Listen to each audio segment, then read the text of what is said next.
Good afternoon, everyone. My name is Reverend Charisma Jean-Marie, and I am the Director for Racial Justice Ministries at Scarritt Bennett Center, and we welcome you to another live conversation with us this afternoon. This afternoon, I'm excited because Scarritt Bennett Center gets to partner with Meharry Medical College, again, to bring you updates on COVID-19, our back to school special. So thank you for tuning in this afternoon. I want to encourage you all to pay attention to the comments, and you are all welcome to add your comments, your questions, your concerns. This is a conversation that's very engaging. Our experts want to be in conversation with you, so we invite you to write questions that you might have down so that our experts can answer them during the Q&A portion of this conversation. Again, thank you for tuning in this afternoon. And I want to take this time to introduce our moderator, Miss Dawana Wade, who's the CEO of Salama Urban Ministries. Dawana, we're so grateful to have you here to moderate this conversation. Thank you for being with us, and I turn it over to you.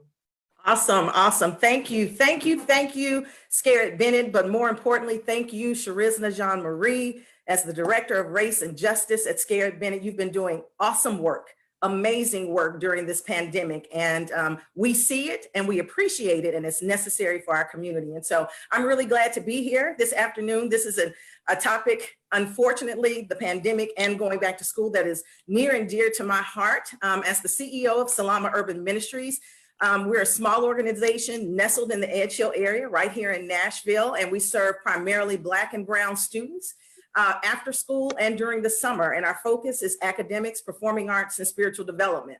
And so how do you do that in a pandemic and keep families and children safe? And so this is a really important conversation. I'm excited to be here and share with the experts on the panel today and learn from the experts on the panel today. Scarritt Bennett has been doing fantastic work over these weeks, and I've learned something every time I've tuned in. And so there are so many different views, there's so many different thoughts and ideas around what should we do with our children, for our children, how do we protect them?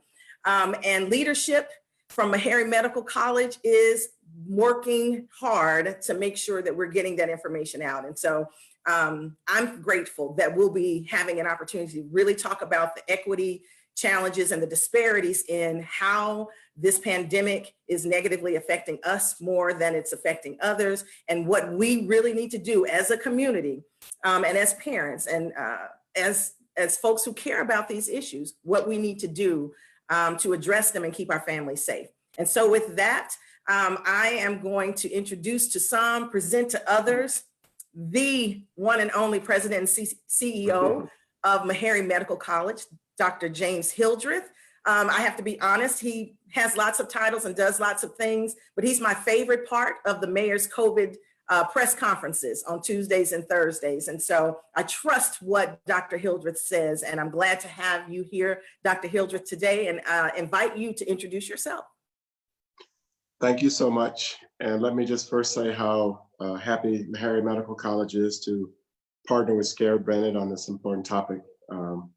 You know, I'm the president and CEO of Meharry Medical College, but I'm also the chief cheerleader.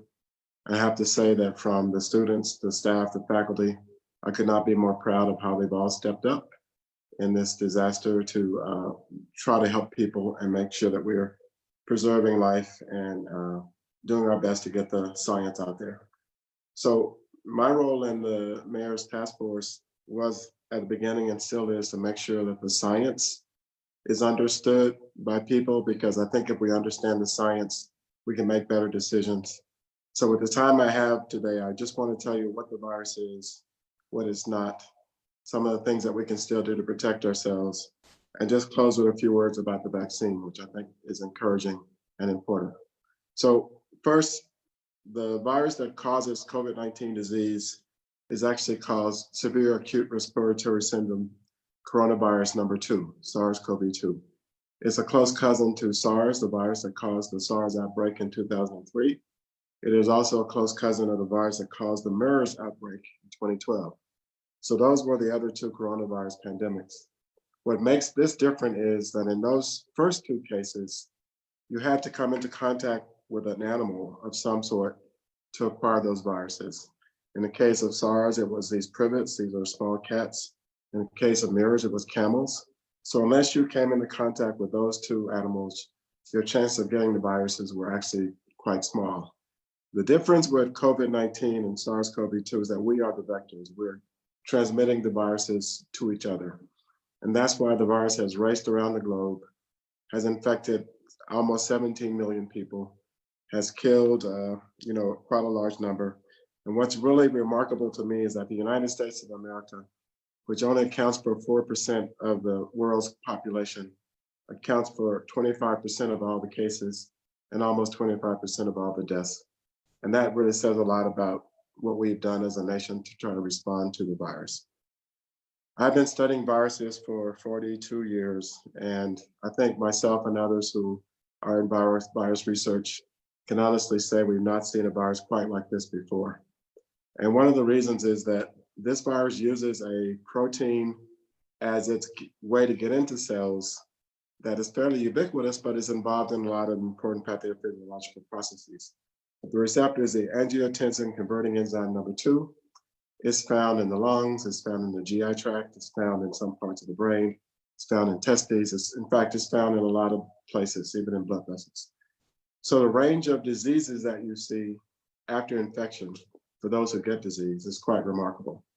And one of the myths that's been dispelled, I hope by now, is that if you're young, you can somehow be protected from the virus and from disease. That is not correct. 2-year-olds have died from this virus. People over 100 have gotten infected and lived. So there's really, quite honestly, no way to predict precisely who will get sick and die, although we can say with certainty that the younger you are, the less risk of severe disease and death, because most of the deaths that have occurred have been older individuals. But if you have an underlying condition, such as heart disease, hypertension, asthma, or if you smoke, or if you have obesity, if you're obese, those are conditions that make you prone to more severe disease. And in fact, many people who've died from COVID-19 have one of those underlying conditions. What that means here in the United States is that if you're African American, you're more likely to have one of those underlying conditions, and you're more likely to get severe disease. And that is why, fundamentally why, in the United States of America, minority groups have just been ravaged by the virus compared to whites. But that also applies to rural communities where people are older. There are more nursing homes and assisted living facilities in rural areas. So rural areas have also been hit hard by the virus, as have been prisons. So the disparities in the disease is one of the reasons why I felt that Meharry Medical College had to be on the forefront of this fight, because for 144 years, we have been committed to making sure that minority communities, disadvantaged communities could have access to care. But in this case, I want to make sure they have access to accurate information. And there's a lot of misinformation that's out there. And I'm really feel obliged to try to dispel some of it. One, which I thought we had put to rest, is that the drug hydroxychloroquine is a cure or can reduce the deaths of COVID-19. That is not correct. The papers that have been published that say so, they are not what are called placebo-controlled trials. In other words, the only way to know that something is working is to compare people who receive it to those who don't. And that would be a placebo-controlled clinical trial. That has not happened with hydroxychloroquine. And in fact, in the cases where you do see benefit, those individuals were getting other things like corticosteroids. So you can't really say whether it was the corticosteroids or the hydroxychloroquine that caused the benefit. So until and unless there's a properly performed, peer-reviewed, placebo, random trial of this drug, we cannot know that it's going to be effective. But the studies that have been done that fit that description show no benefit. So as far as I'm concerned, and many others in the field, we cannot recommend nor support the use of hydroxychloroquine as a treatment for this disease. There's a lot of talk about whether or not schools should reopen and whether there's danger to children. Let me just comment that one of the things that's also been dispelled through scientific research. The most recent was published in the Journal of the American Medical Association, that children do in fact get infected. Some of them get sick, they recover, but they do get sick. And in fact, in one of the papers that was recently published, they found that in children younger than the age of 5, the amount of genetic material in the nasal cavity of these children was as much as 100 times higher than in adults. Now, keep in mind that when you measure nucleic acids, that does not necessarily equate to virus or infectious virus, but there are other studies to show that the level of infectious virus does correlate to how much nucleic acid you find. What I'm saying is that when you do a virus test, you're actually measuring the nucleic acids of the virus, not physical virus particles. So when you measure nucleic acids, you can't be 100% sure that that equates to virus. But in this case, there are studies to show that the levels of nucleic acid correlate with the amount of virus. My point is, children can become infected, and they can also be the basis for super spreader events. Witness what happened in a Georgia YMCA camp or a youth camp recently, where 260 people ended up being infected at this one sleep-in day camp. And the majority of those were children. And some of those children did get sick. They recovered, but they got sick. My point is, science predicts that if we let kids go back to school without the appropriate steps to keep them protected, and also keep in mind there are adults in the buildings with the children, and some of them have underlying conditions. So even if the children don't get sick, there's a real possibility that the adults who take care of them, who are staffing those schools, can do so. And I believe you can safely have kids go back to school, but there are some resources needed. And let me just point out one thing, which I think there's some confusion about. We've been emphasizing that it's okay to have small group gatherings outside, because outside the volume of air is huge and air tends to be moving when you're outside. If you're in a building, in a room where there's not adequate ventilation, when we talk to each other, there are particles, minute particles that remain suspended in the air for extended periods of time if there's not a proper ventilation system. And we now know with complete certainty that this is an airborne virus. So unless we make sure the ventilation systems in school buildings are appropriate, that to me alone raises red flags about whether it's safe to have groups of children who can get infected and carry the virus in large groups, or more than 10 kids in a room yelling and screaming, doing kids do. Is it really safe to do so? And in my humble opinion, until the resources are provided in terms of PPE, training, ventilation. So yes, it's safe to open schools, but there are some resources needed for us to do so. And it doesn't seem to me like the leaders have accounted for the resources. In some cases, lots of resources needed to do that. Let me just finish by saying that there's a reason to be very optimistic now about a vaccine becoming available that might protect us against COVID-19. There are now three vaccines that are entering to the final phase, called phase 3. And this is the phase where you give the vaccine to lots of people. You also give some of them a placebo. You let them go about their daily lives and ask whether the ones who got the vaccine get fewer infections than ones who got the control. And in this case, for each of the vaccines that are being evaluated, as many as 30,000 people will be involved in those studies. And so we're confident that we'll get an answer that's definitive and correct. But if we don't participate in the vaccine studies, we meaning African Americans, we cannot be certain that the vaccine will work for us if we don't participate in those studies. And it's not lost on me, and with good reason, there's a great deal of apprehension in our communities about vaccines, about medical research. But I'm pleading with individuals we gotta get past that somehow, because the ones who need the vaccine the most are the most vulnerable to disease from this virus. And we need to make sure that they get the vaccine. And that is why I really wanted to be a part of the vaccine studies. So meharry will be. And I intend to be one of the first in line to get the vaccine, just to emphasize the point that it's safe to do so. But my main message is that a vaccine is coming, probably more than one. There might be as many as 3. And when those vaccines do become available, it's going to be imperative that we in the minority community get the vaccine so our population can be protected. So there's a lot to be excited about. There's a lot to be concerned about. But from my perspective, we got to get the right information out there to people so we can all make wise choices and keep ourselves protected. Thank you.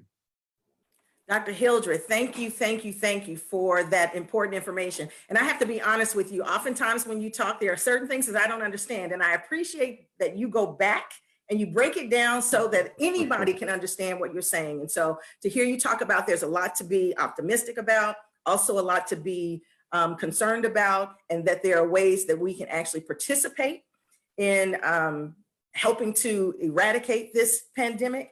I'm very grateful for the work that you are doing and the work that is happening at Meharry Medical College. Thank you. I want to say to those of you who have just joined us, thank you for coming on. This is an important conversation. Your voice is important. And so if you have questions, if you have comments, please utilize the comments section on your Facebook page so that we can get those questions to the experts, because this information is for you and we want to answer the questions that you are interested in having answered.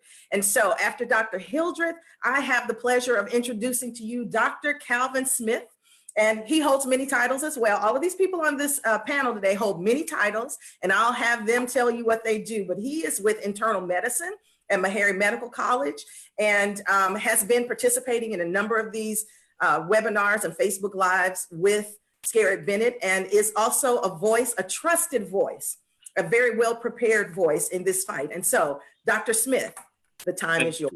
Thank you. Good afternoon. It's always a tough act to follow coming behind our chief cheerleader, Dr. Hildreth, but I'll do my best. So I, as mentioned, I'm Dr. Calvin Smith. I am a graduate of Meharry Medical College, did all of my training at Meharry Medical College, originally from Atlanta, Georgia, but have been a citizen here in Nashville since 2001. And am currently on the staff at Meharry Medical College in the internal medicine department. I work with our third-year medical students. I'm the associate clerkship director, which basically means I'm teaching the third-year medical students internal medicine and supervising those efforts, along with our chairperson. I am also the assistant dean of admissions at Meharry. Looking forward to accepting the new crop of students coming in. It's going to be a different process for that. But this is a brand new world altogether. And then lastly, and the reason why I'm here, I have been the clinical lead for our testing sites. Initially, I was the clinical lead at our testing site at Meharry Medical College's campus. When we branched out to help the city to cover the entire city, I was then sent out to the Nissan testing site, where I am the clinical lead along with our overall lead, Dr. Julie Gray. And the effort is really being headed up. It's a three-pronged effort. The entire school's been getting involved. It's a all hands on deck, literally. So everybody from legal counsel to our administrative assistants, you name it, have been involved in the testing processes that have taken place in the city. So to speak to the actual testing, our testing since the last time I had an opportunity to come onto one of the panels like this has changed quite a bit. We initially were testing using a nasopharyngeal test, which basically was a test that went all the way up the nostril into the back of the throat. And it was not a very pleasant test for a lot of people. That was the most common feedback that we got, but it's a very accurate test and it was a very good test. We have since switched to another test that is still very accurate, still very good, but it's also just a little bit more comfortable. So now we are going into the very front part of the nostril, and we go into both nostrils. But that test, we switched over to that maybe about 5 or 6 weeks ago, and our numbers are still right around the same in terms of the percentages of your testing being accurate. So that's been a good positive change for us. In the interim, we saw a huge spike in the number of tests being performed, which is a good thing. We were reaching more of the community, seeing more patients, being able to disseminate information to people that was truthful, accurate information. We were seeing upwards to 1,000 patients a day at the Nashville, the Nissan site. the Meharry and Kmart sites, we're seeing around this, maybe 200 to 300 less, but we were seeing quite a few patients. Since the city has stepped back to a modified phase 2, which basically closed down a lot of the restaurants, a lot of the social gatherings that were taking place. We've seen a little bit less volume, but we're still seeing a pretty significant number of people being tested. And so in that vein, I wanted to talk about who should be getting tested. And you know, it's changed as time has gone on. But the gist of it is that there are two main groups that should be tested. People who have been known to have an exposure to someone who has the virus absolutely need to be tested. And even if they are asymptomatic, I would say, especially if they are asymptomatic, we should be testing them so that we can know whether they are carriers of the virus and can advise them to quarantine themselves. Because most of the spread of this virus is actually coming from people who are asymptomatic, who don't have any symptoms at all, or might have some mild symptoms. These are the people that are healthy enough to get out and spread the virus to other people. So those people need to be tested. The other people who need to be tested are those that actually are having symptoms that they believe might be COVID-like. You know, they don't necessarily have to have had an exposure. A lot of times with the busy activities that we have in our daily lives, we don't know from one moment to the next where we could have gotten exposed. And so, you know, we need to make sure that if you have any of the symptoms at all, go ahead and get tested.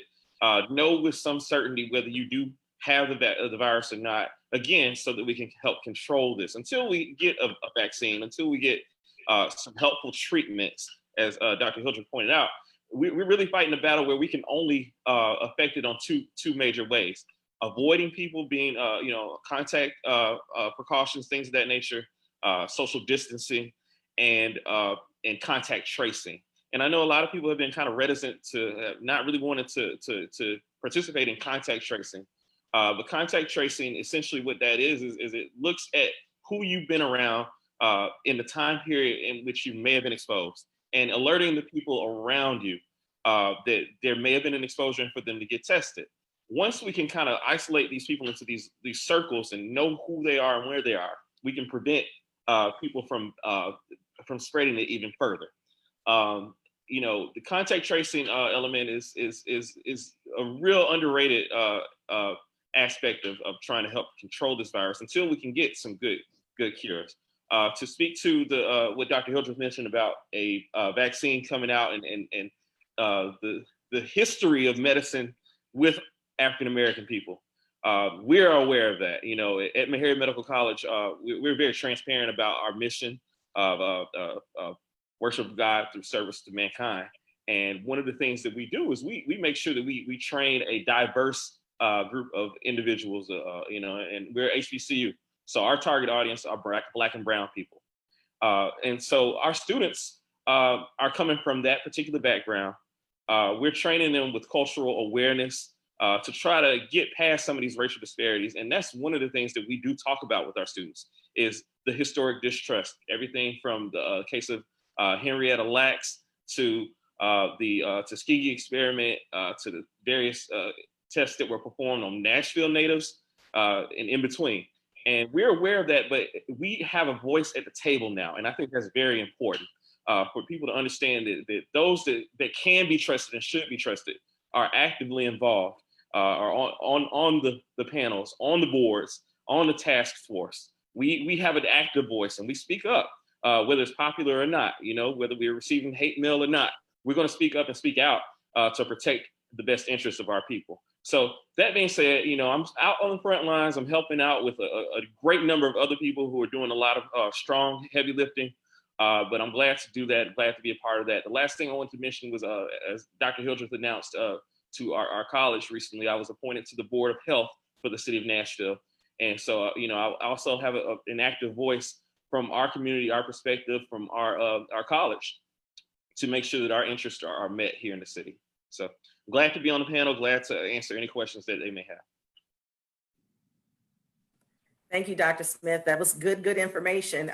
I was one of the people who went and took my test at Nissan when they were going all the way back to the back of the throat, brain, or whatever. And I'm glad to hear, though, that the test is now even more accessible to people who heard about that experience, right? And so I think it's important that we get tested.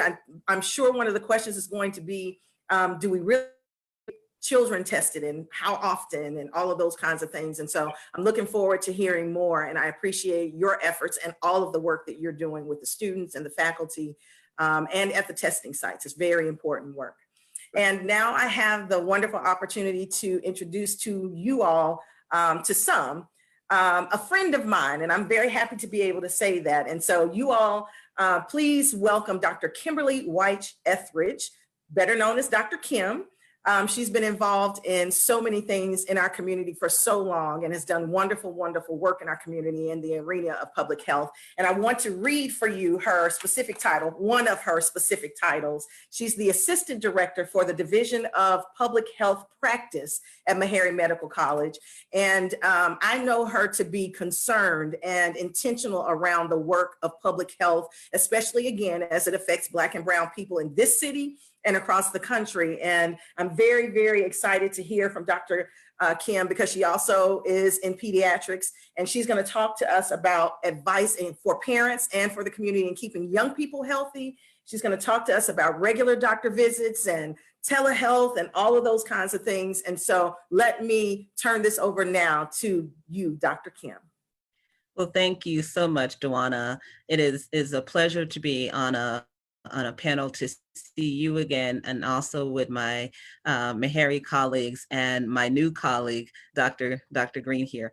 As was mentioned, I am a public health pediatrician. What that means is, as a general pediatrician, I see children, mostly adolescents, but as a public health pediatrician, what that means is that I take special time and energy into looking at our children as a whole in our population. And so the combination of the individual and the community helps us to make sure that our children have the best opportunity to be healthy and to grow healthy, to eliminate disparities that we see later on in life, and really to reach their potential.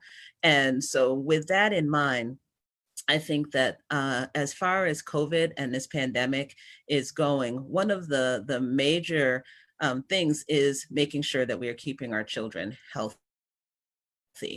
And because, as Dr. Hildreth mentioned, our children tend to do pretty well when they get sick. Not all of them, but tend to do pretty well when they get sick. Kids haven't received the same amount of attention as some of the other populations that we have seen in the news when it gets to COVID. So part of my I call it my pediatric preaching is that kids need to be healthy whether we're in a pandemic or not in a pandemic. And if you're healthy at the beginning of this, then children tend to do better. So what does that mean? It means that the same things that we talk about when it comes to kids' health is the same as we talk about now. The most important is nutrition. The best way to fight off any kind of infection or to limit the side effects or the long-term effects of a infection, whether it's a virus or bacteria, is making sure that your body is ready to be able to fight it. And that means being healthy. That means that making sure that our kids have a healthy diet that is full of fruits and vegetables and limits a lot of what we call inflammatory foods, or foods that the body doesn't hardly recognize as nutrition at all. A lot of fast foods and highly processed foods in that sense. One thing that I tell the parents when they come into the office is that kids can't eat what parents don't buy. So when we say that, oh, my child eats this, this, and this, that's because you buy it. If you don't buy it for them, they can't eat it. They don't really have a choice. They're not going to Kroger. They're not going to Walmart. They eat what's in the house. So if you don't buy it, then they're not going to eat it. Whole grains, things that are as less processed as possible, as natural to their state. I always tell them the best way to get the vitamins from green leafy vegetables is not to kill them. And that means don't cook them to the point that they're dead. In that sense, where all the nutrition has been cooked out of them. Besides just general kind of the fruits and vegetables, is making sure that kids are staying hydrated, especially during this time in the summer when it is so hot outside.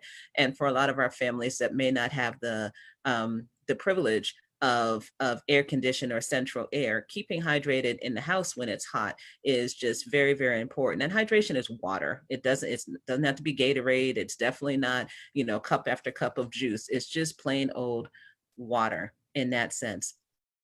Things that you can also do, there's been some recent studies that are looking at if there's a possible link between COVID infections, or as far as the severity of COVID, and vitamin D levels. We know historically our Black and brown children, or teenagers at least, have had a little bit lower levels of vitamin D. We don't spend as much time outside in the sun, and many of us don't drink as much milk as we used to. So our vitamin D levels tend to hang out in the lower ranges, some of them in the critically low ranges. And so making sure that we're getting our vitamin D. There are other foods that have vitamin D. If you don't like milk, maybe some cheese or so, make sure you're getting out in the sun. If you are at home, put your desk in front of a window, just try to get some sun. Vitamin C is always good also, as far as helping with the immune system. Try some new recipes. One thing that I mentioned when I spoke, I believe it was in June, or one of the earlier meetings, was this opportunity of being at home and increasing family time through nutrition and teaching healthy cooking, and also to having the opportunity to add some of the healthy spices that we eat. Throw some ginger in what you're cooking. That's good for your health. Maybe a little bit of garlic, a little bit of turmeric, things that are easy ways to increase your immune system just a little bit, instead of always going for the artificial factors in that sense. What about adding our omega-3 fatty acids? If you have children that'll eat salmon or other kind of meaty fish, that's another way of increasing our immune system. And if you are a new parent, please continue to breastfeed.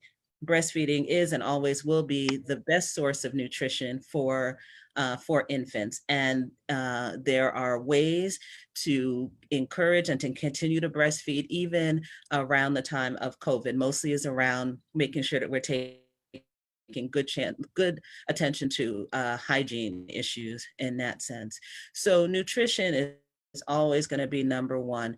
Exercise, again, important for children's health. If we're able to get our kids to eat healthy and to exercise, then the statistics, even before COVID, that said that this generation is the first one that may actually live less than, or live a shorter lifespan than its parents, will go away. There's no reason for that to even exist, but it's up to us as the adult population to make sure that's happening. Another key comment or content for that is making sure that our children are sleeping and that they're getting a routine. Every parent that I've seen has been fighting with their kids around the issue of screen time. So making sure that our children are definitely watching less screen time and being more interactive and getting their sleep is key. When you get outside of what's happening in the home, then the importance of maintaining your well child care. The reason that we see kids in the clinic when they're healthy is, one is because we like to check to make sure that there's not something going on that may not be obvious yet and can catch it early. And anything you can catch early is better chance to being able to address it and limit the effects of it. Also, to make sure that everyone is up to date with their immunizations. Dr. Hildreth mentioned the importance of the vaccine when COVID comes, but there's a whole bunch of other nasty things out there that we want to make sure kids are protected against. And we don't want to see an emergence of some of the measles, the mumps, some of the other diseases that we don't see that often because kids are missing their routine care and not getting vaccinated. Also with that, our anticipatory guidance as far as what are some of the things that we want to make sure that you do to keep children healthy. I talk to people like Dr. Smith because they take care of adults, and they have to take care of adults because they bring my patients in and they keep my patients healthy. So keeping the adults healthy is key.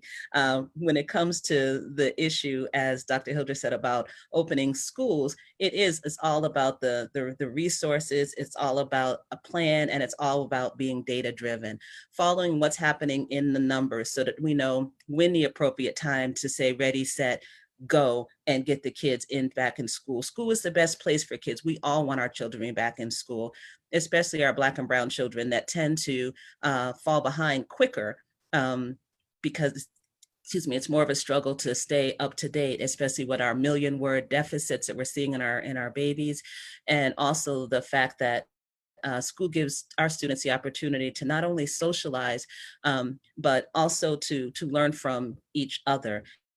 And that's key. And when that's missing, then everyone suffers. So there's nothing the pediatricians want more than our children to be back in school, but we also believe that our children need to be safe. And those resources, as were mentioned, not just the resources of the individual, do you have your mask, et cetera, the resources of the school, do you have that spacing? Are you able to social distance? Is there the opportunity for kids to wash their hands regularly? The air vent, as Dr. Hildreth said, what do we do about feeding our kids? You know, do they have lunch? So all of these things. So a very well thought out plan that is data driven and very sensitive to what's happening in the broader community is important before we be able to bring our children back into the school. And part of that, yes, is the safety of the children, but the safety of the adults that are in the building. If you've ever had a child where they get sick and then a couple of days later they're better and then they give it to you and you're wiped out for a week, it's because kids tend to do better, but they also tend to spread the wealth with the adults. There's nothing more a head shaker for a pediatrician to see our kids that bounce back and then watch the adults as they try to get over a strep throat or an ear infection and, are on their deathbed over not just the minor, but some of the larger things that children tend to do really well on. So, keeping our kids healthy is key. Keeping our kids in, active and making sure that while they are out of school, that they still get the education that they need is paramount for their long-term survival as they continue on through this age period. So with that, I look forward to answering questions about kids and health and how do we keep our next generation at the forefront of our thought as we go through this pandemic. Great information, Dr. Kim. I really appreciate it. I really appreciate the way you talk about the best way to protect our children from this pandemic is that they be healthy in general. And we know with the health disparities in our community that do typically start with adults, they do start as their children because of all of the challenges we have with equity issues and things in community. And so one thing that you mentioned that I think is a great segue into our next guest is that it's important to increase family time. And that is a wonderful, wonderful and very important thing. And we have so many kids and so many families that are now at home together at the same time for so much time. And so there are potentially shorter tempers and potentially opportunities for families to not necessarily be able to or know how to communicate well in these close settings. And so I am so grateful that Scarritt Bennett and Meharry Medical College thought it an important thing for us to include mental health in this conversation. And I'm glad to introduce to you Dr. Melissa Green, who is right now in Cartersville, Georgia in private practice. She's a clinical psychologist and she has wonderful experience in trauma and anxiety. Two items that are going to be as a part of the mental health structure are going to be vivid and increased, I believe, as a result of this pandemic. And so now I introduce to you all Dr. Melissa Green, who's going to share with us what we can do, what we need to do, what we should be thinking about around mental health as we send our children back to school in this pandemic. Good afternoon. As mentioned, yes, I am a licensed clinical psychologist. I am licensed to practice psychology in the states of Hawaii and in Georgia. I've been working in the mental health field for the past 22 years. I've been licensed to practice independently for the past 12 years. And I started my career as a school psychologist, and I spent 8 years working in schools in DC, Virginia, Georgia, Hawaii, and the US Virgin Islands. So I've been around in the educational systems a lot. Over the past 10 years, I've primarily worked in treating active duty Marines, as she mentioned, with combat related trauma and operational stress-related issues. And over the past 2 years, I worked in a forensic psychiatric hospital, and more recently, I started my private practice actually last year. And I've been focusing on the treatment of trauma and anxiety, and particularly ethnic and race-based traumatic stress. I think one of the things that we've all been experiencing to some degree or another is some level of discomfort, stress, anxiety, worry, and for children, those things may have been exacerbated because many of them don't have the cognitive capacity to be able to understand everything that's going on, or they may not have the language to clearly articulate what they're thinking or feeling. So that's why it's important that the adults around them try to remain calm as much as possible and reassuring, providing accurate information about what's going on. I also think it's important to limit the amount of time that children are spending accessing news outlets, social media, and let them know that a lot of information that's out there may not be accurate. What parents and educators may want to look for are the 3 clusters of symptoms of anxiety. There are physical symptoms such as headaches, stomach aches. Those are more common, or other physical complaints. You want to make sure that you clear those things through a physician first to make sure that there aren't genuine medical concerns and it's not strictly related to stress and anxiety, but oftentimes there are physical symptoms that there are physical ways that anxiety manifests itself in children and adults. There are cognitive symptoms, so there may be problems with thinking, memory, learning, focusing attention, sustaining attention for extended periods of time. Also, there may be a lot of negative self-talk, and that might be something that you have to help the child challenge. A lot of worrying, problematic patterns of thinking around their relationships with their family members, with their friends. They may be questioning a lot of things that they didn't question before.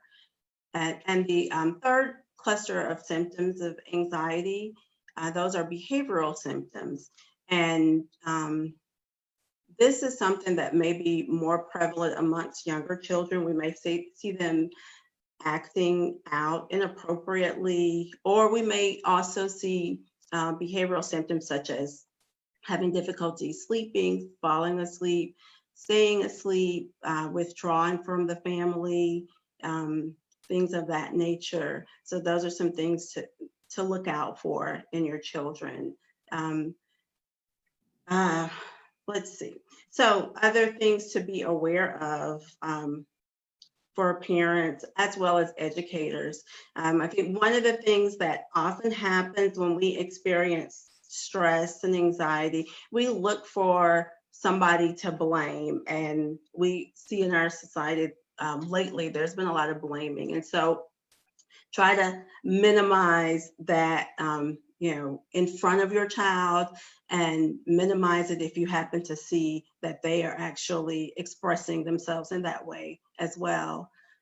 Also, coming up with a routine or some type of structure for the day, particularly if your child is doing virtual learning.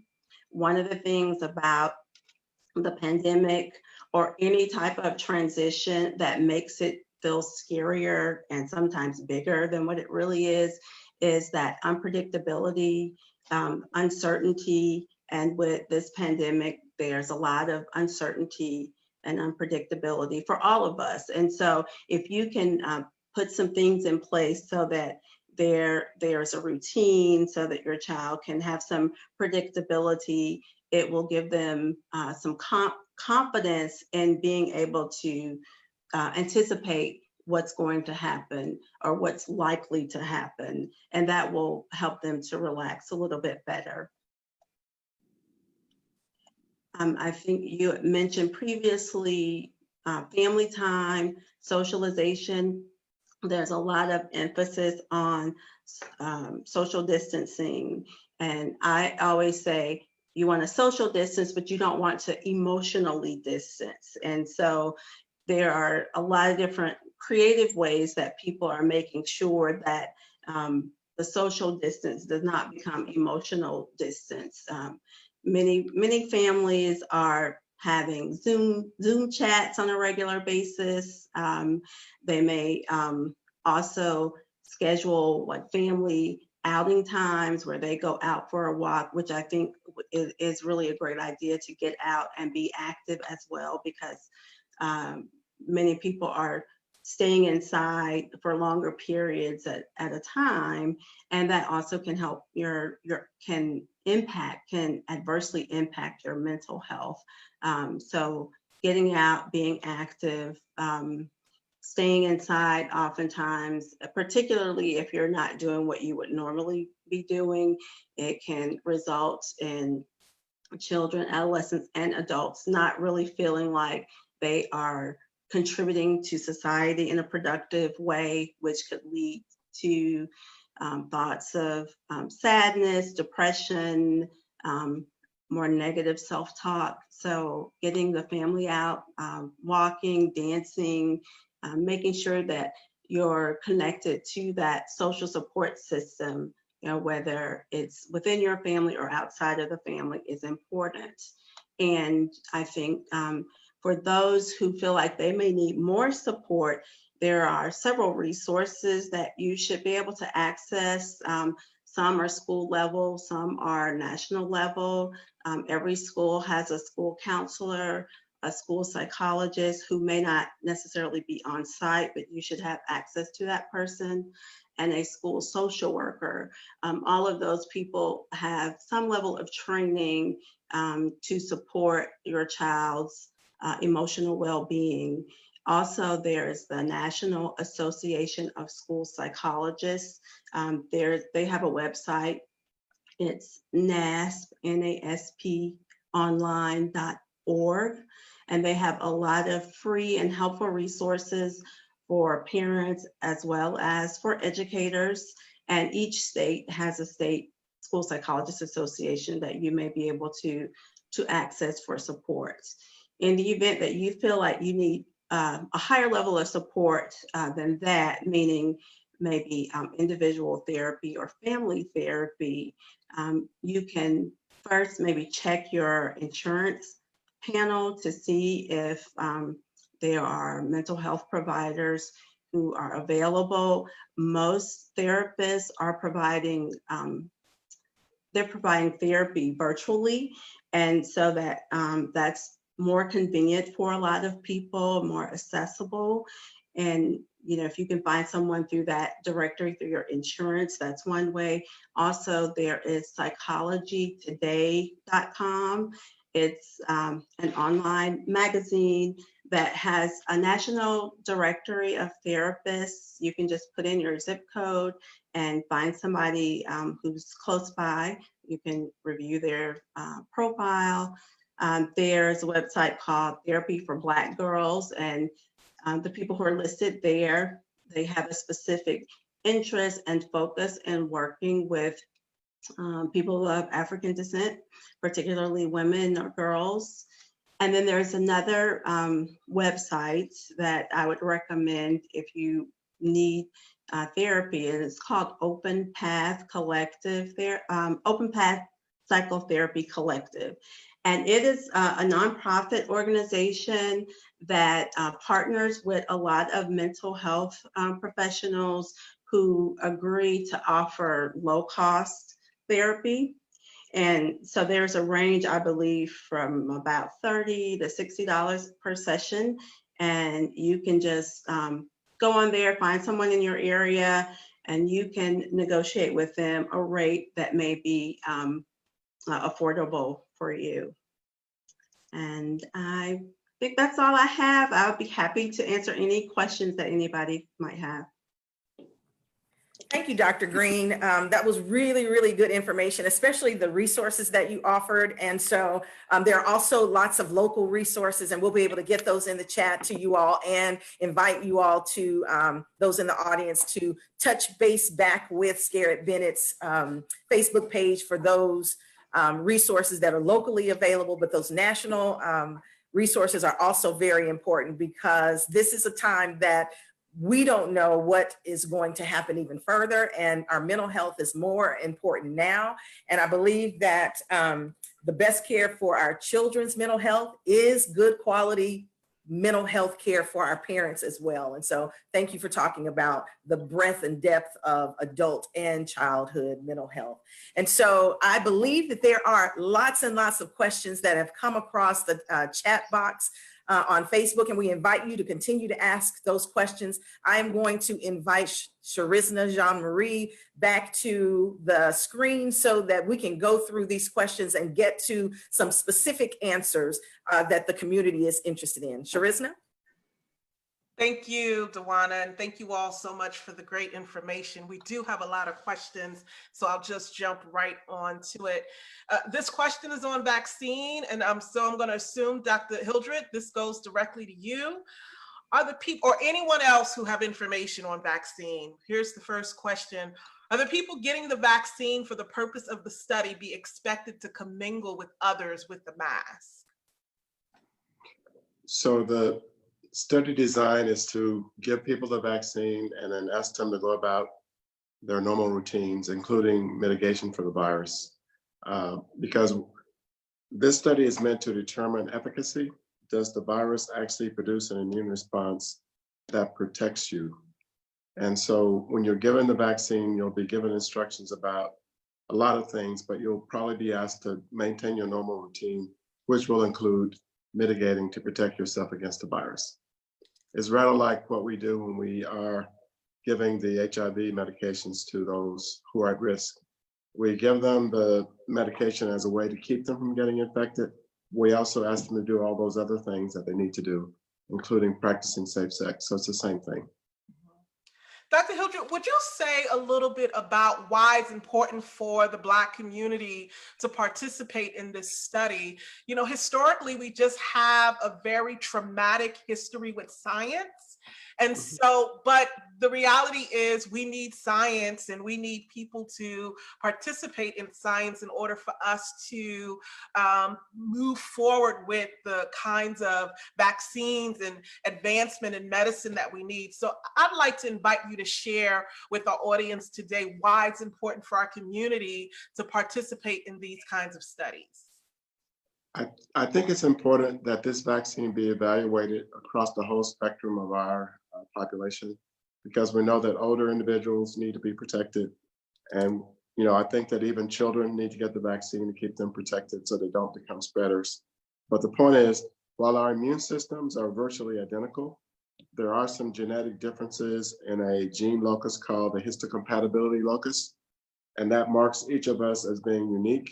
For example, when you get a transplant, the transplant surgeons want to make sure that the donor and the recipient have the same HLA antigens, as they're called. And so we know that the slight differences in those proteins can in fact mean that there can be slight differences in immune responses. And for that reason, we want to make sure that we test this vaccine in all groups of the population, just to be absolutely sure that it's going to work equally well in all of those groups. I mean, I understand the apprehension in our community, and it's well-founded given Tuskegee. In fact, going all the way back to 1619, if you want to be specific about it, we've been subjected to horrendous kinds of medical experiments. But as Dr. Smith said earlier, hopefully people in the community can trust us. We're sitting at the table, our voices are being heard, and we are participating in the science, because that hasn't always been the case, that we both were sitting on both sides of the equation. On the side of the equation where the vaccines are being developed and the side of the equation where they're being received. We're on both sides of that equation now. And that's why I fully intend to be a participant myself, just so I can actually say it's okay to do so. Because I can't ask anyone to do something I wouldn't be willing to do myself. But knowing what I know about viruses and vaccines, I have no hesitance whatsoever to participate in the study. But it's just really, really important that we know scientifically that the vaccine works across all the individuals who need it. That's why we need to be part of this. Wow, thank you so much for answering that. Really appreciate that. Another question, can someone on the panel confirm the alcohol percentage in hand sanitizer that is effective against COVID? In the spring, 70% was the amount stated repeatedly. However, recently I've seen 60% or higher listed. Which is correct? Mm-hmm. So I guess I'll tackle that because I wanted to tackle another portion of that particular question too. But the percentage, it needs to be at least 60. And this is coming from the CDC. The CDC is to be trusted in spite of what some people in higher places of power might say. The CDC study extensively and know beyond too much of a shadow of a doubt about certain things, especially things that might pertain to life and death. So I'm going with the CDC. And the CDC says 60% or higher. Of course, if you can find something that's 70%, that's great. But 60% should be able to handle COVID, certainly, and almost everything else that we're dealing with. Yes. Where do the panelists, where would you recommend we look for up-to-date information on these kinds of questions? And again, I check the CDC every single morning. My routine is to check Apple News to look for the latest COVID break. And that's the only time of the day I pay attention to much news about COVID, because I do have a little bit of COVID fatigue. But then I check the CDC. And the CDC is trustworthy. And I wanna really stress that. The CDC is trustworthy. The information changes as we get new information. And I think sometimes that's unsettling for people. I've seen that in my timelines on social media. You know, the CDC said this yesterday and they say this today. Well, the CDC changes the guidelines because this is a new virus. Everything about it is new, it's novel. So that's to be expected, but I trust what they have to say.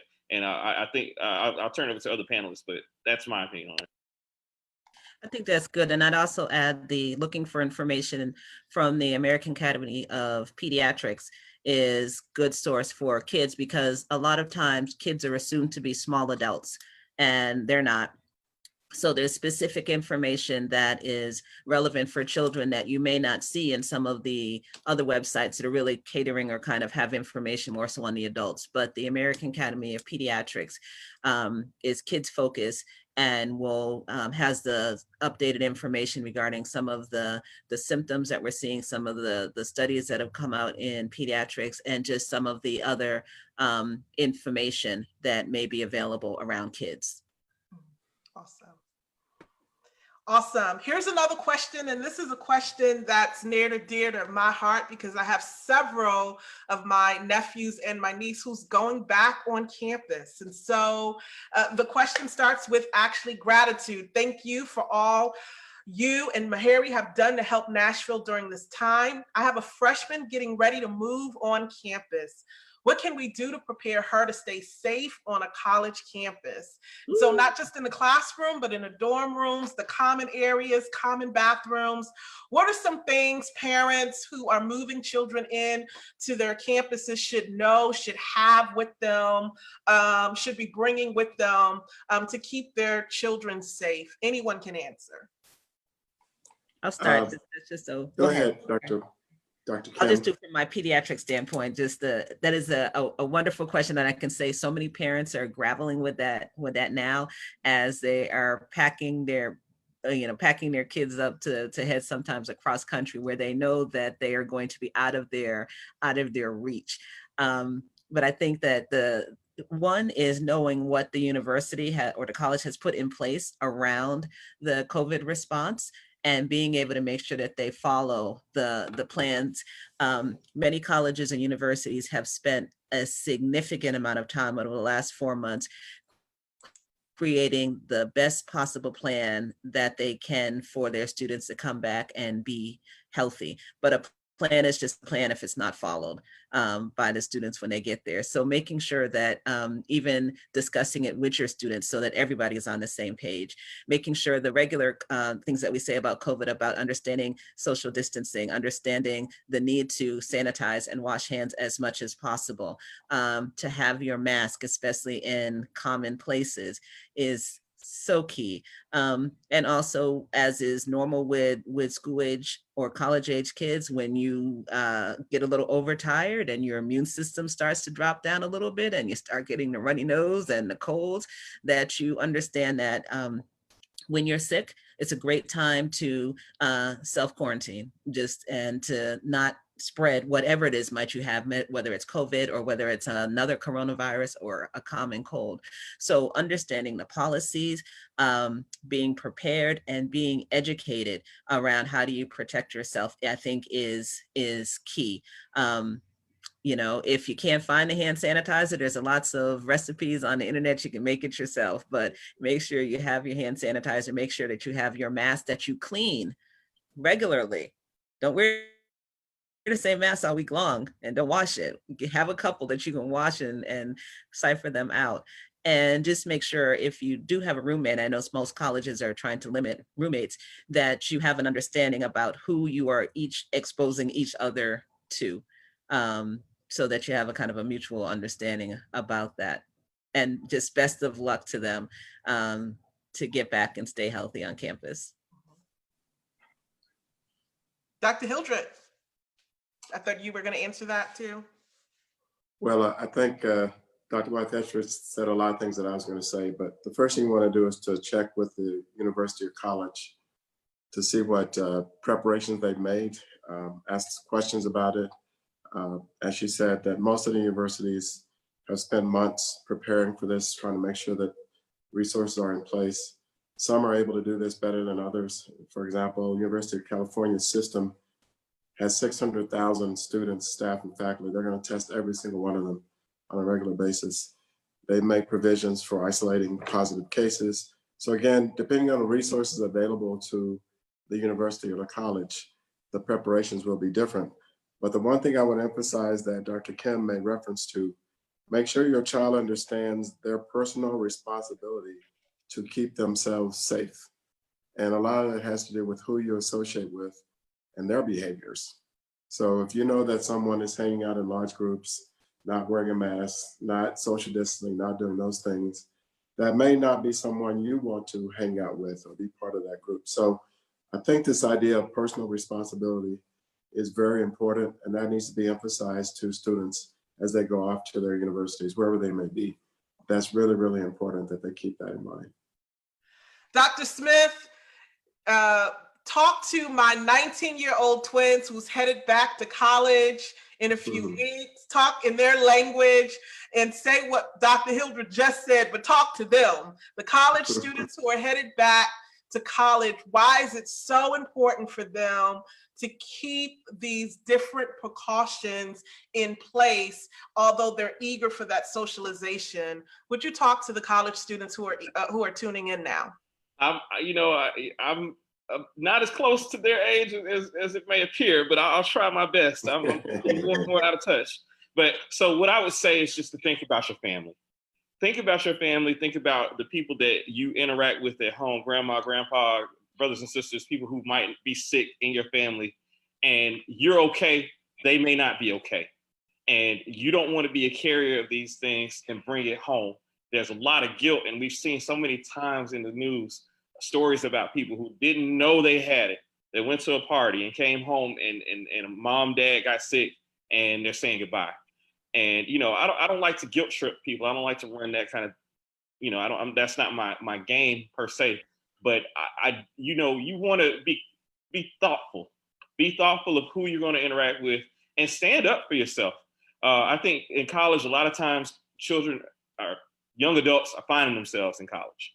People are finding themselves and they're finding their voice, and they shouldn't be afraid to stand up for what they believe in and be strong in that belief and say, hey, look, you know, I believe very strongly in wearing these masks. And if you have a roommate or a friend who is not adherent to these things, being able to say, look, you know, we can't hang until you can until A, this goes away, which it doesn't look likely, or B, you can come to an understanding about where I'm coming from and respect me where I'm coming from and meet me halfway. And the only way you can meet me halfway is to wear a mask. So, college is a trying time. People want to be a part of it. They don't want to be alienated. Certainly in college, it's not a place to be alienated. But standing together with those that believe the same things you believe is probably going to be the strongest thing, and to make your voice heard and to be able to do what you came there to do, which is to get your education. And you can't get your education if you're a sick, missing class. Can I add one more thing to that? Yes. Reminder that well adolescent care is also key, that your 19-year-olds and everyone else's college students are going off fully immunized, which means they've had their vaccines against meningitis especially, which is something outside of COVID that puts college students that are living in tight quarters at a significant risk for that, knowing that when the flu shot becomes available, that they either come home or go locally and get their flu shots. And also, probably most important, realizing that if you're following your social distancing and the expectations of how you limit your COVID exposure, there's a whole bunch of other things that you are no longer at risk of as a college student. Yeah, great. Dr. Calvin, this question is for you. Is there a blood test that can be done rather than the nostril check? So currently for active infections, there is no blood test that can be done. For active infections, the nostril test, unfortunately, or fortunately, given how it's done now, is the best way to test it. And there's no blood test. However, the blood test that is out and is available is an antibody test. And I think a lot of times there's confusion about what that actually means. The antibody test shows whether you have been exposed to it and whether your body can now protect you from it. And, there's a lot of conflicting information out there as to, how long the antibodies are lasting and all this, that, and the other. But the fact of the matter is that the antibody tests are proven to show antibodies in those that have some immunity to it, that have been exposed to it. So if you think, for instance, I guess a scenario where you think you have been exposed to it but weren't sure, you may be tested negative, get the antibody test, and that can tell you with a great degree of certainty whether you've been exposed to it. But for active infection, no, there's no blood test, and I can't foresee that really. The way that viruses work, and Dr. Hildreth can correct me, in upper respiratory viruses, I should say, the way that viruses in this family work, I don't think that would be an option that would be feasible or of much use, but I could be wrong in that regard. No, if I can just add to that, Dr. Smith is right. Respiratory viruses, the levels they achieve in the blood is often very low. And so it will not be practical to look for the virus in the blood. It's more practical to look for them in the secretions of the upper respiratory system. And that's why we do that. So we should not be expecting a blood test because that's not the most effective way. No. So there's research underway to look for an antigen test that would be using blood. But because the levels of virus are so low, there's not a great deal of hope that an antigen test would be successful. For the same reason the PCR test on the blood is not successful. So I think that we should not expect a blood test for the virus, but there are several tests for antibodies for the virus that are done with pinpricks of the fingers. Awesome. Dr. Hildreth, what's the deal with the vaccine? The question is, how far in the future will it be before we see a vaccine? What's the timeline? What are we looking at? Well, actually, now that at least 3 vaccines have reached the final phase called phase 3, there really is hope that by the end of the year, we'll have enough data to know whether one of them is efficacious, that it has efficacy in eliciting an immune response. I need to make sure we all understand there's a difference between efficacy, which is what the study is designed to prove, or effectiveness. Effectiveness means the vaccine causes the virus not to explode in the population, that it keeps the population protected. And a vaccine can only be effective if the majority of the population accepts it. In other words, we can have a vaccine that's known to elicit a good immune response, But unless 60% or more of the population receive the vaccine, it won't be effective in controlling an outbreak. So we need to prove that the vaccine is efficacious in eliciting an immune response, but we got to have something that the population accepts. They're willing to accept it. Otherwise, it's just a vial sitting on a shelf. Vaccinations save lives, vaccines don't. If that's one way to think about it. Ooh, you still haven't given us a timeline, but that was a great answer. No. So the timeline is, and I think my colleagues, I'm part of the Operation Warp Speed, would agree that by the end of the year, we may have identified a vaccine that's efficacious. And by the summer of next year, there's an expectation that this vaccine might be ready for prime time. That is to go into hundreds of millions of arms. I would agree. I from what I know and understand, the timeline has been accelerated from what we thought even previously, and that's accurate. Yes. Awesome. Dr. Kim, and maybe even you, Dr. Calvin, can answer this too. How often should we be testing children, and how young? Okay. Well, Dr. Calvin, I'll let you start about the expectations for testing. I have, under Dr. Calvin's tutelage, had the opportunity to work at Nissan at his site, and as the pediatric tester or so, we've had children as young as 4 months coming in requesting tests. I had a 3-month-old patient in clinic that had tested positive and was coming up for a follow-up from a positive COVID test. No symptoms, but still had a positive test there. The adolescents that I'm working with who are required to have a negative test to go onto campus and then to get tested again when they get there, and then 2 weeks later is another. So protocols are really varying depending on whose plan is being implemented there. We're not routinely doing what do you want to call it, universal testing of children. So it still is right now, children are being tested because there is a concern from the family. Either someone has tested positive, somebody is symptomatic, or somebody has been exposed to somebody that is bringing the children in. And so if you get exposed and then a month later you get exposed again, the chances are that that parent is going to want that child tested again for fear that maybe they were negative before, they might be positive now. Yeah, I would agree with, especially that last part. Additional exposures would prompt me to want to retest a child, but honestly, they should follow the guidelines for wherever they're going. So if a lot of the children that we were testing were, for instance, going to camps, summer camps, and they needed that for entry to the camps.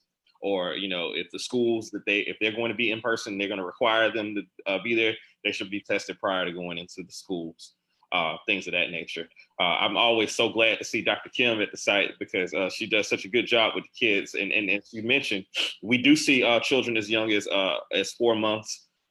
There have been confirmed cases as low as 1 month in the state of Tennessee. They're not very prevalent, but you do see that, and really the adolescent group is an underrated group of people who are being both testing positive as well as becoming sick. And I think we should really pay close attention to the teenagers, the middle school children. Those are the ones that are at a little bit higher risk of being super vectors for this particular disease. Wow. So we talked about blood tests. Testing blood through the blood is not really effective. But can you talk a little bit about COVID-19 prognosis and blood type? Do certain blood types fare better if diagnosed? So this is something I've been kind of following because there was information out that said that people who had blood type A were at higher risk than people who had type O blood, meaning they had no antibodies, to other blood types, were more protected. Well, they did a repeat of that study, and this actually just came out about a week ago that said that there doesn't look like there's any correlation between blood type and severity of disease. They did say, and this is a kind of confusing part of the article, they said that because of racial components, and as Dr. Hildreth kind of pointed out a little bit earlier about HLA typing and things of that nature, that probably has a little bit more to do with it than actual blood typing. But it doesn't look like, and a part of why this was so important and why we were looking at it is because a lot of the effects of COVID systemically, when people got really sick, it did affect the blood. That doesn't mean to say that, that the blood is a good source of testing for it, but the blood was affected in terms of clotting and things of that nature. But to get to the point of it, it doesn't look like there's a strong correlation between the blood types.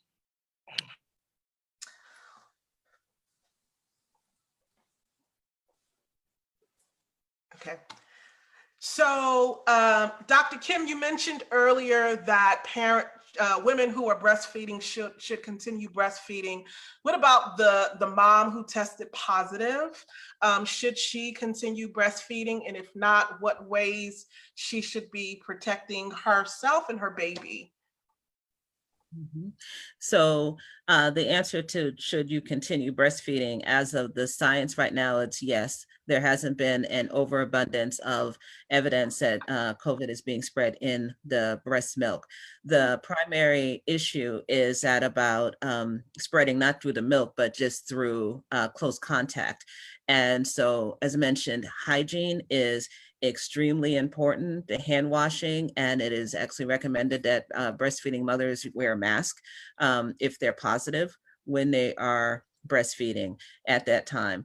And making sure that, areas and supplies and are all washed and kept as clean and sterile as possible in order not to transfer the virus on surfaces or through droplets, which, as we know, is the droplets anywhere, the major concern that we see about the spread of the disease. But again, the benefit of breastfeeding and the amount of the good stuff that is in the breast milk that can help protect that baby from a lot of other things that may be going on in the area, and infections is so important, especially during these times, that it is the recommendation that if you are breastfeeding, to continue. And if you're still on the fence about breastfeeding and are pregnant, please do your research at the importance of why you should give your baby the best possible nutrition as possible through human breast milk. Awesome. Thank you. We're going to shift gears a little. Dr. Green, we've talked a lot about the mental health care of children. What about the parents? How can parents avoid projecting their own fears and stress onto their children? What can parents do to protect their children from themselves? Well, I think it's important for parents to remember that they are role models for their children, and they're going to respond, more than likely they will respond in the way that they see them respond to what's going on. So being mindful of the things that they say and do in front of their children, and the information that's shared, mindful of the type of information, whether or not it's from reliable sources or not. So I would just say minimizing the conversation that they have about the pandemic and things that are going on might be a good idea, particularly if they're feeling more triggered or anxious. Also, I think shifting their attention to things that they can control, because right now a lot of people are focusing on, well, we can't do this, we can't go there, all the things that are out of our control. And the reality is there are a lot of things that are out of our control right now, and when there isn't a pandemic going on. And so it's important to focus on those things that you can control. You can control, most of us can have some control over our daily schedule, the activities that they can participate in with their children, even focusing more on helping their children learn more about gratitude and gratitude activities that they can do to kind of put things in perspective. Yes, things are bad right now, but there are people and places, even within this country, that may be having more challenges than you're having. And so having them do activities like even creating a gratitude jar where they're writing down things that they're thankful for. So finding ways to shift their focus, the parent as well as the child, activities that they can do together, I would say. Awesome. Awesome. Thank you. Dawn, I'm gonna direct this question to you, given that what you do with Salama Urban Ministries. The question is, can someone on the panel explain how to do a community outing for the kids, like exercising, nature walk, but in a safe way? What are you all doing there at Salama Urban Ministries, and what would you recommend for those who are needing some fresh air?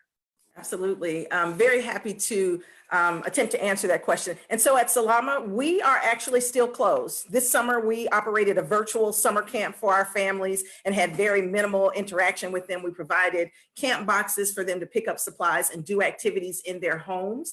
But when we think about students being outside, that is the best place for them versus doing activities with other kids outside their families than doing those things at home. And so it's very important to always, if they are of the age where they should be wearing a mask, making sure they're doing that, making sure that you are maintaining that social distance, making sure that as you go to the park and there are other people in the park, you're paying attention to how close they get and reminding your students or your children how important it is to not only keep themselves safe, but they're also working to keep others in the community safe at the same time. And that being outdoors and being able to rip and run with your family as a group, paying special attention to the playground, the items on the playground and the climbing and all of those kinds of things. If you can take a kite, or if you can take your kickball, or if you can take your sidewalk chalk out to your outdoor activity space and do those things amongst your family, I think those are good. It's important that if you decide to do those things with other families, that they are families that are like-minded, right? So you know those families have made decisions about who else they may be in contact with. And so maintaining that social distance, maintaining the wearing of those masks, carrying that 60% or higher hand sanitizer, or utilizing whatever hand washing stations are available to you are the ways to do that. And we are recommending to our families that they spend time outside, but they primarily do that with their own families or with other families that they know are doing some of the same kinds of things. Awesome. Thank you. Can I just add to that, just Yeah. a special consideration, because we never want to forget the added issues that come along with our children with special healthcare needs, and how to be able to get our children, whether it's a cognitive developmental issue or a physical, to be able to get them outside, get that air, get that, just that interaction, and do it safely in situations where, social distancing and understanding the if this, then that is not something that is as possible, then it becomes more stressful for parents. And in situations like that, it is important to try to possibly arrange very, very, very small group interactions with families that you are very familiar with.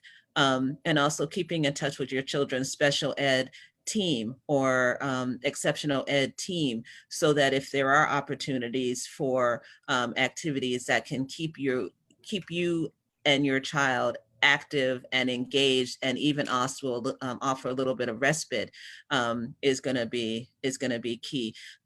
Biggest concern as a pediatrician is some of our children with attention deficit, and being stuck in the home for 4 months with very stressed out, overwhelmed parents. And just some of the additional risks, as Dr. Green mentioned, that these parents are under, and that these children are at risk for, as we say, the hidden epidemic of child abuse and neglect, when it comes to nobody is looking at these children, nobody is seeing them. And for children who may be in very bad situations, that extra eye that comes from a teacher or a classmate or an administrator is not there.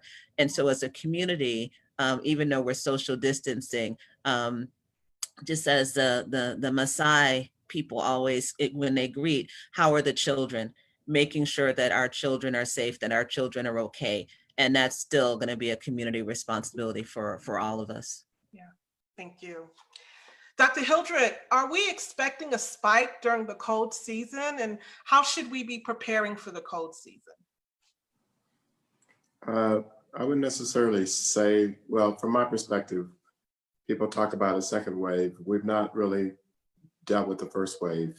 We really haven't ended it. So my perspective is there's not going to be a second wave because we're not going to be done with the first one.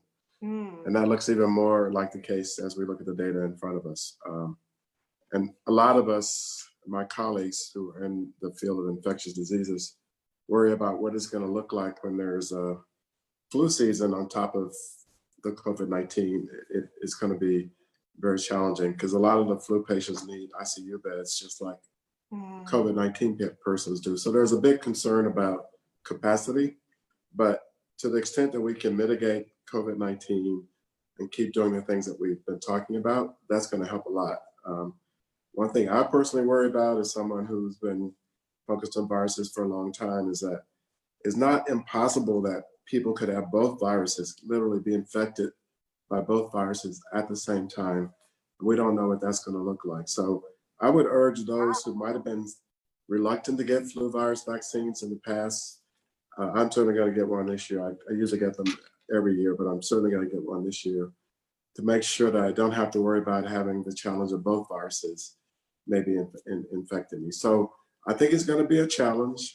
I think that the people who are refusing to acknowledge the challenge of the COVID-19 are the ones I'm most worried about, because again, if we have both viruses circulating at a high level, it's going to be extremely challenging, especially for our healthcare providers. So, but the best way to prepare is, I would say, get a flu vaccine, but also let's keep doing those things that we need to do to keep the COVID-19 virus, the SARS-CoV-2 at bay.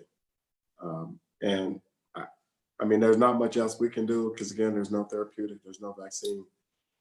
So in the wintertime, when people are staying inside a lot, because we tend to be inside more during the winter, during the fall, that's going to increase the likelihood that there will be spreader events for COVID-19.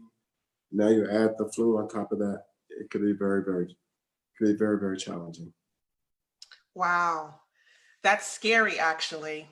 Can you, Dr. Calvin, talk a little bit about how can one differentiate between a basic cold and COVID symptoms? Dr. Smith, Dr. Hildreth, Dr. Kim, any one of you, can you talk about the difference between the basic cold and COVID symptoms? Sure. I think to get to the brass tacks of it, the things that differentiate COVID from the cold will probably be the easiest way to approach it.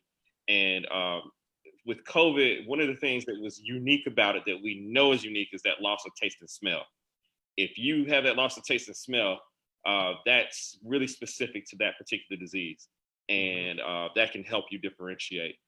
In general, COVID symptoms are a bit more severe than the regular cold symptoms for those that have it, that present in that way. But my other general advice would be to treat all colds, just kind of have a high index of suspicion at this point in time, and just get tested for the panel. I think that most hospitals are going to probably offer a panel of testing that test for the flu, COVID, and other strep, things of that nature, and rule those things out. And if those things are ruled out, you can feel pretty confident that it's just a regular cold, a regular, quote unquote, regular cold. Recognizing that coronavirus, I mean, is in the class of things that cause the common cold. So there's the confusion there too. But the loss of taste and smell, like things like diarrhea that you might not ordinarily get with the common cold, would be things to look for and make your radar go up just a little bit more. But I'll defer to my colleagues. I'll add for the kids that I like to tell the parents that the babies didn't read the book. So they didn't read the book that says this is the symptoms they're supposed to have, this is how they're supposed to respond, and this is what's going to happen. And so since they didn't read the book, how children can present may or may not be different. And I love what Dr. Smith just said about if you have a high level of suspicion and you treat every illness that's more than just a simple runny nose accordingly, then you should be set. because for kids, sometimes it's less important what the actual name of the illness is versus how they do. And we know that there are many different versions of coronavirus, some of which cause common colds or so. But because kids tend to have most difficulty with respiratory type symptoms, then regardless of what it is, any child that is looking like they're having some trouble or some difficulty breathing needs to be evaluated. And whether or not that is in person or whether or not that is activating our new telemedicine prompt that gives you the opportunity to talk to your provider via your webcam or so before you come and say, do I need to come in? What's my jump off point of when you need to see me? Am I okay staying home while we might be infectious or things like that? So it's a absolutely wonderful way of increasing our access to care at Meharry. And if for any parent, there is no parental question about their children's health that is too small, too insignificant, or too whatever. We are here, we want to hear, and more than happy to evaluate and be able to, give next steps based on our best ability to see. And if we have a very low threshold, so if there's any concern, then the next response is going to be, then yes, we need to see the baby. I'm acknowledging the time. I know we're a little over, but we have 3 more questions that I think are important to answer. So if you would just bear with us, audience, so we can answer these questions. The next question, and any one of you can answer this, I think it's a very important question. It's about how effective are face shields for elementary school ages versus face masks. Anyone can answer this. Well, let me just say that from my perspective, face shields should be used along with a mask. Face shields protect the eyes from direct contact with aerosols or droplets, but they're open at the bottom. And to the extent that some viruses and aerosols can persist, you could actually breathe those in through under the face shield. So from my perspective, for absolute protection, there should be a mask and a face shield. Wow. And if you have to choose one or the other, I think most experts would say we want everyone to wear a mask first and foremost, because most of the transmissions are through inhaling, breathing in nanoparticles or microparticles that contain virus. So face shields are very effective, but they have a different purpose than the masks do. Oh, great. Thank you for that. Differentiating the two. Dawana, I'm gonna send this question to you. And this is someone who actually is not in Nashville. So many of our schools do not have the money to fully implement all of the safety guidelines. Here in Dayton, Ohio, and Hotspot, we'll be doing remote learning. Can you speak to what we may face as our children at the elementary level and high school level may fall behind? What can a parent do to be sure their children get what they need? Sure, this is a tough one because we recognize that school starting in the next few days and in the next week and things, children have been out of school since March. So we talk in education communities and the youth community a lot about the summer slide. Well, we're now talking about a 5-month slide that students are experiencing. And the majority of those students are also being promoted to the next grade. And so we have to wrap our minds around the brass tacks fact that students are going to be quote unquote academically behind relative to what are our standards of testing in this country, et cetera.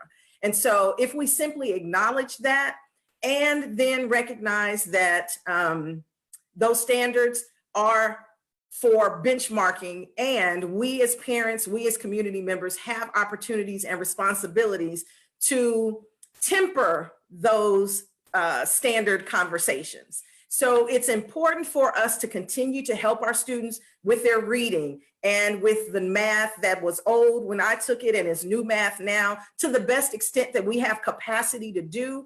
But we also have to understand that parents are the best teachers for their children, not necessarily relative to the academics and the standards that the state puts out or the nation puts out, but that you have some power right there at your fingertips. It is typically called the wonderful phones that we have and the computers that we have. And so spending time with our students and providing them support and grace around what they have to get done and what they're interested in getting done and what the schools say has to be done, tempering that with what is our capacity. Because as we've talked about, Dr. Green has talked about, and all of the experts have talked about, our stress levels are going to go up. And if we also then layer on the stress of now my student is going to be even further behind, it can be overwhelming. And so if we give ourselves and our children and our teachers and administrators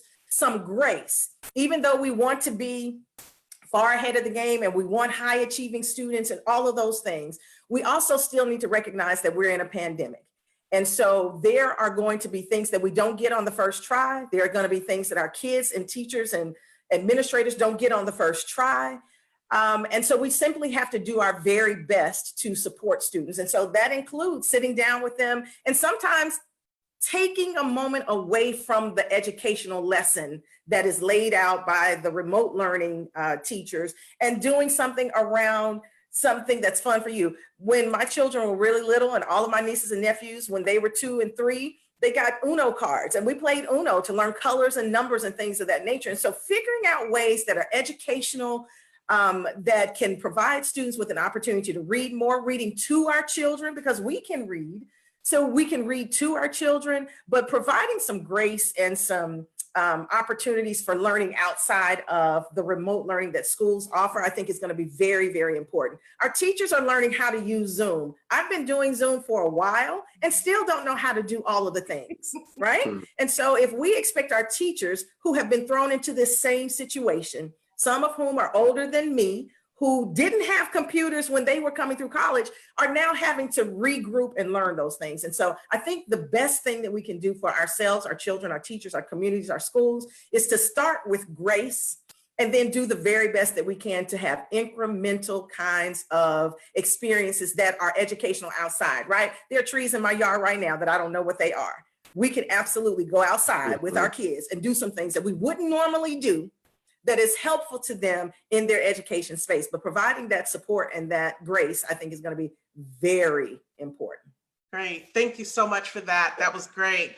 Dr. Hildreth, I think one of the confusing things for many people is there are a lot of mixed messages out there about COVID-19 and what works and what doesn't work. And out of respect for this sacred space, we won't name any doctors' names, but there is a question that came in about another doctor's opinion about this work and what kinds in the kind of medicine that that cures this. I think there was this idea that there is a cure for COVID-19. Can you just speak broadly? Because again, we want to be, we don't want to point anyone out, but I think it's important to address the misinformation that's out there that comes from our leadership that really has a lot of people confused. Can you speak broadly around the conversation about whether there's a cure or not, what is working, what isn't working, and re-emphasizing where to get correct information, updated information about COVID-19? So I would ask people to understand that the global network of scientists who focus on this would be ecstatic and would not hesitate to let the whole world know if something had been discovered that would truly cure or be effective against COVID-19. The reality is that despite the hundreds of scientists who are looking at this, we haven't yet found anything that could be called a cure or a highly efficacious treatment. I like the way that my colleague, Dr. Fauci, Tony and I have known each other for a really long time. He's also been involved in HIV research along with me. As you know, he's the director of the National Institute of Allergy and Infectious Diseases. And he was being questioned by a very antagonistic member of Congress who wanted to have him respond to an unverified report that hydroxychloroquine worked for COVID-19. And what Dr. Fauci said was, when there is a scientifically credible study that's done with all the right controls, to show that this works, I will be the first to stand up and say this works. But science has a method to it that allows us to have a high degree of confidence when we say something is what it is and something is not what it's not. And so my approach to this is to spend time in the peer-reviewed literature, of which there's thousands and thousands of publications now, to look for what has been evaluated credibly using the tools of science. And when I talk about something, I only do that when I have the confidence of scientific research behind me. And I can let all of you know that hydroxychloroquine in particular does not treat or cure COVID-19. And this all became a political thing, and that's very unfortunate. So much about this has become politicized. Even wearing masks, for God's sakes, became an object of political, theater. So what I'm trying to say, though, is that please know that there are hundreds of scientists around the world diligently looking at questions around COVID-19, many of whom are looking for a treatment. We are at Meharry Medical College looking at 2 therapeutics. We would be the first to let the whole world know if one of these works. But I feel obligated to say those things that don't work, which are not scientifically sound. And, I would just say that we have to put things into context. And it's not lost on any of us that there's become a political element of this that's very unfortunate. When the leader of the free world rejects the advice of somebody who spent 60 years of his life studying infectious diseases and pandemics, for that to be the case says all that we need to know about where we are. And to be quite honest, I'm not trying to get political here. We had a chance back in March as a nation to respond to this, and we didn't. And the result is what you see, an unmitigated national disaster where 4% of the world's population has a fourth of all the cases. I mean, the numbers speak for themselves. So I'm just pleading with everyone to listen to, you can have challenges with some of the science, but I think that science will get us through this. And every day we live, we trust science, literally trust our lives to science. So why is it in the case of this pandemic, we've chosen to reject the science? It makes me weary. I don't know what else to say. And maybe I'm biased because I'm a scientist, but it's perplexing. Thank you. And sometimes we have to be political. If telling the truth is political, then be political. Dr. Hildred, I'm gonna ask you this question. How is Dr., and I might be saying this name incorrectly, Alcindor work proceeding? So Dr. Donald Alcindor is one of our faculty members, and he is working on a small molecule that we found to be effective. It didn't get approved as a drug, but we found it to be effective against Zika. Dr. Alcindor has modified that compound based on the similarities in the biology of these 2 viruses, and it's being evaluated as a therapeutic for COVID-19. What we're doing now is we're having the results validated by an independent organization, just to make sure that our perspective is correct by having it independently verified. We expect to have the data from the independent evaluation in just a couple of weeks or so. So I think the work is going very well, but we felt it was really important to have an independent organization verify the drug. So that's what's happening right now. Thank you for that. Dr. Smith, a lot of college students going back to college, away from their families and homes, and away from some kind of guidance, and there's a whole lot of single folks out there who've been quarantined for a long time. Yes. So the question, can COVID be sexually transmitted? But I also want you to engage kind of the risk. Yeah. And what people can do to protect themselves, all while, having, their needs met. I'm a single person myself, so I can address some of these things. And so I got bad news. COVID has been found to be, at least in one study, been found to be sexually transmitted. As Dr. Hildreth pointed out, COVID has an affinity for the ACE2 receptors, and he mentioned earlier that occurs in the testicles. The thought is, at least from my understanding of it, from what I've read, that's probably the way that it is spread. And there may even be, for further bad news, I hate to be the bearer of this bad news, it may even be associated with infertility in men. So whether the infertility is something that is transient for a short period of time, or whether it's a permanent thing, we don't know yet, obviously. But it has been shown to reduce the sperm counts for men. So the things that you should do are the things that you should do for HIV, the area of expertise of Dr. Hildreth. Wrap it up. Wear a condom, have a barrier protection. Very, very, very important.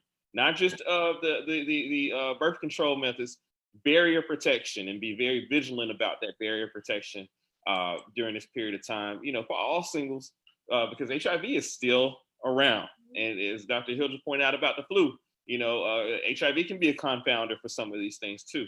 And you definitely need to protect yourself in this time. And we, human beings have needs. There's a hierarchy of needs that we talk about, and we have to be cognizant of it, but we have to be careful with one another and adjust to the time.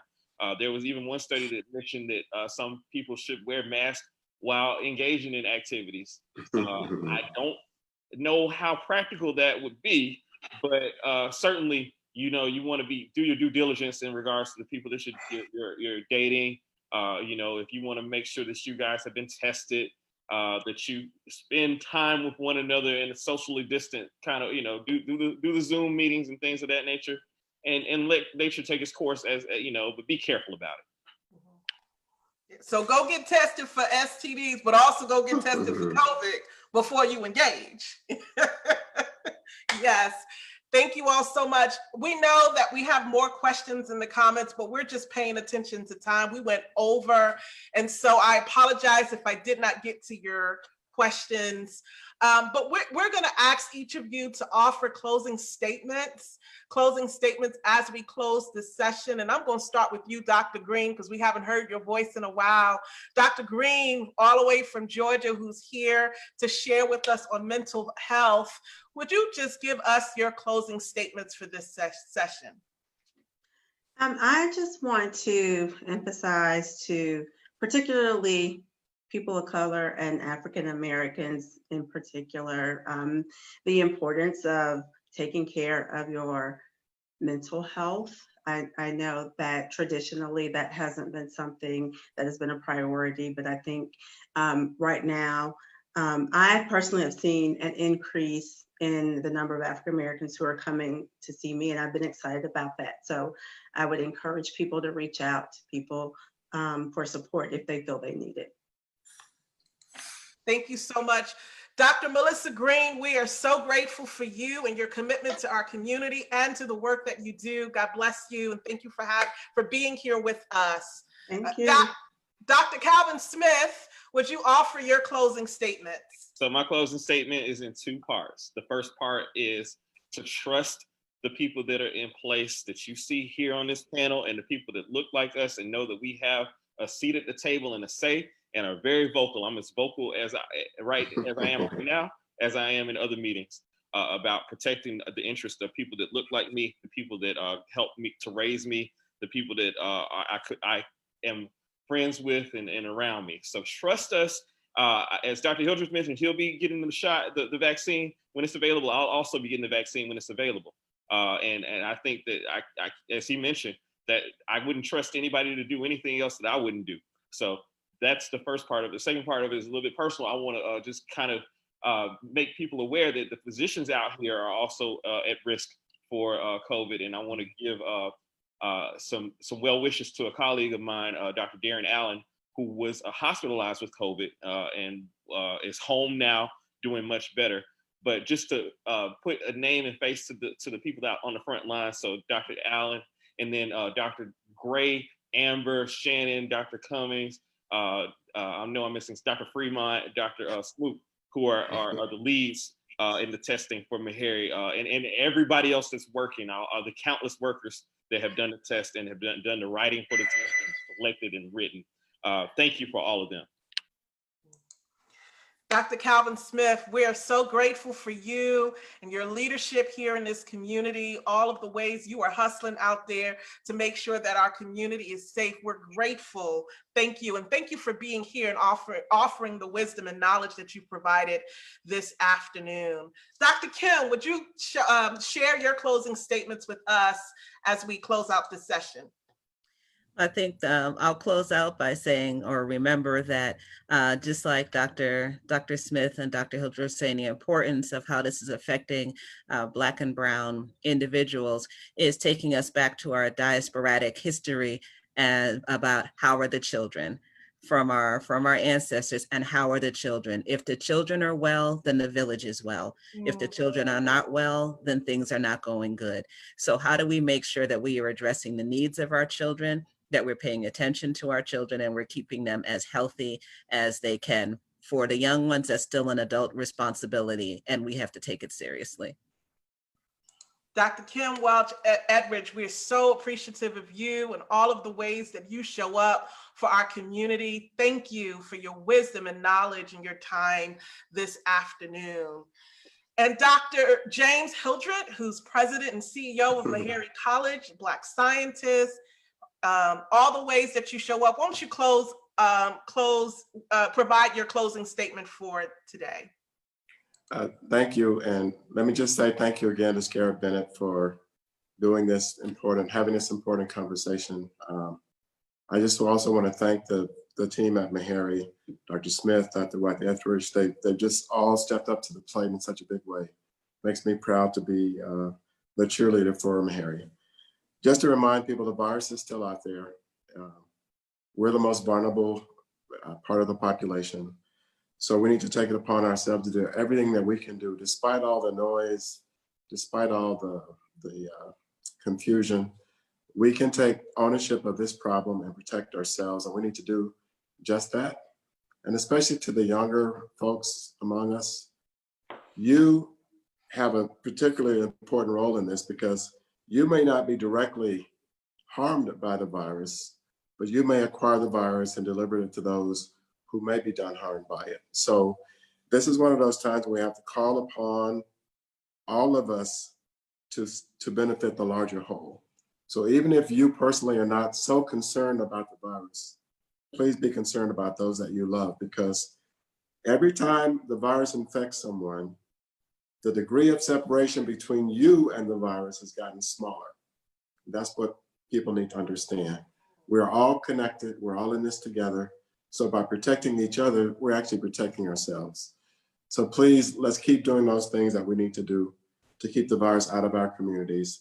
Wearing of the face coverings, washing of the hands, social distancing.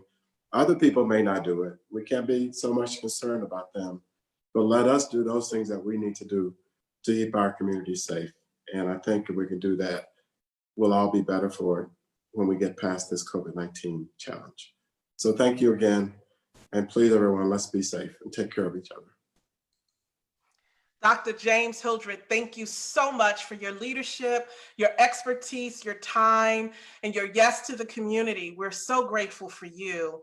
And we are going to get out of this because you're part of the one at the table to get us out of here. So that's why we know we're going to get out of this. Thank you.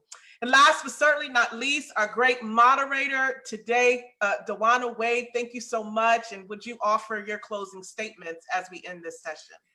Absolutely. Thank you, everyone on this panel, for your work. It reminds me of the principle of Ujima, collective work and responsibility. And I am so grateful. I am really grateful, almost emotional, to be sitting here listening to the experts who show up in community and have been showing up in community to take care of not just us, but most importantly to me, us, taking care of us, but also then taking that work out into the broader community. And so this is what we do. This is what we've always done. And whether there's credit given or not, let me be here taking Dr. Hildreth's words, to be the cheerleader for the folks who are getting this work done. This is true collective work and responsibility. And I'm grateful for being here. Sharizna, thank you. Thanks, Scarritt Bennett, but thank you for keeping these items at the forefront. It's necessary, it's important, and we will win. And I remember, do not be a vector. I will not be a vector. Thank you very much. Yes. Yes, yes, yes. Thank you so much, Dewana Wade, CEO of Salama Urban Ministries. We're grateful for your passion for families, Black and Brown families in our community. And thank you for your time and leadership as you led us the way. Again, audience, we thank you for being with us this afternoon. If you have not already, we invite you to like and follow our page so you can continue to know all the things that's happening at Scarritt Bennett Center. Again, thank you. God bless you. Bye-bye.